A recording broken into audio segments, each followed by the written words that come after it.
তার নাম ছিল খগেন্দ্রনাথ দাশগুপ্ত। তিনি জলপাইগুড়ির বাসিন্দা, আজ নেই। অসম্ভব পণ্ডিত ছিলেন।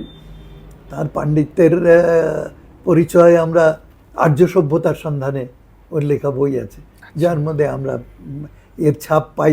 পৃথিবীতে খুব কম বই লেখা হয়েছে এরকম।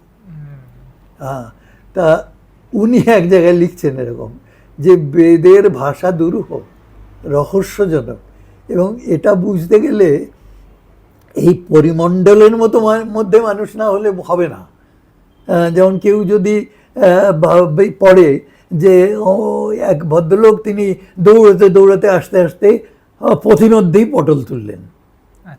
পটল তুললেন কথাটা একেবারে সাধারণ বাঙালিরাও জানে, পটল তুললেন বলতে কি, কিন্তু সাহেব বলে ভাববে পিকিং গোর্ডস ইন দ্য গার্ডেন, বাগান থেকে বোধহয় পটল তুলে আনতে গেছিল।